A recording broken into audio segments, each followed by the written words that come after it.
Why did you buy something you didn't actually need? You didn't plan it. You didn't budget for it. But somehow, you still clicked buy now. That's not an accident. That's advertising. And in this video, I'll show you how advertising controls your spending. And more importantly, how you can spend smarter without feeling restricted. This video is made for beginners. People who want to understand money, not be controlled by it. No complex terms, no hype. Just clear examples and simple habits you can actually use. Let's start with the real problem. Advertising today isn't loud anymore. It doesn't scream at you. It blends into your life. You scroll, you pause, and without noticing, an ad grabs your attention at the perfect moment. That's called attention hijacking. You weren't shopping, but suddenly you are. Then comes social proof. You see people using a product, influencers, friends. Everyone is buying this. Your brain reads that as safety, and missing out feels uncomfortable. This is how advertising turns desire into urgency. Next is price anchoring. A $200 product next to a $900 one suddenly feels cheap. Not because it is cheap, but because your brain compares, not calculates. This is how ads redefine what reasonable feels like. And finally, friction removal. Saved cards, one-click checkout, free trials that quietly turn into subscriptions. The easier it is to buy, the less time you have to think. This is why advertising controls your spending before you even decide. This matters because it's not about one big purchase.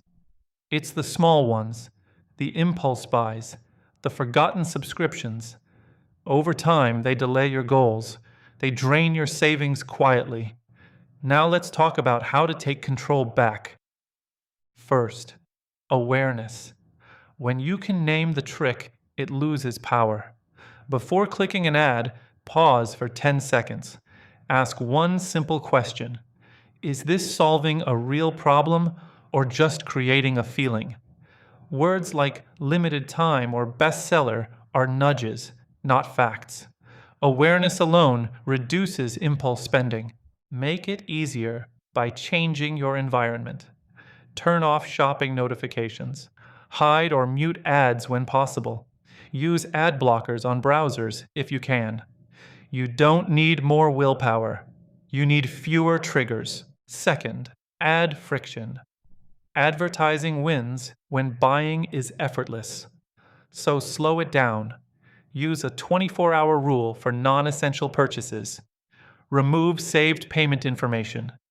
Use a separate card for subscriptions.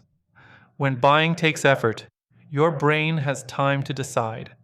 That pause saves money. Instead of buying immediately, add items to a wish list. If you still want it after 48 hours and it fits your budget, then it's a decision, not an impulse. Third, pre-commit your money. Decide how you'll spend before ads decide for you. Create simple rules. For example, no impulse buys over $25. Only 2 non-essential purchases per month. Use a fun money budget. When it's gone, spending stops. This gives freedom with limits. A few extra habits that help more than you think. Unsubscribe from marketing emails. Follow fewer product pages. Follow more creators who teach saving. Every input shapes your spending behavior. This week, try 3 small experiments. Turn off shopping notifications.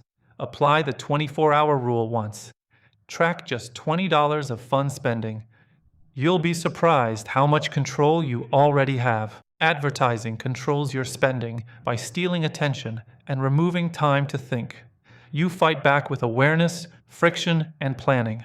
Small changes create big results. If this video helped you, subscribe for more simple money psychology. Like the video so more people see it. And comment one ad that almost made you buy something. Spend smarter, not harder.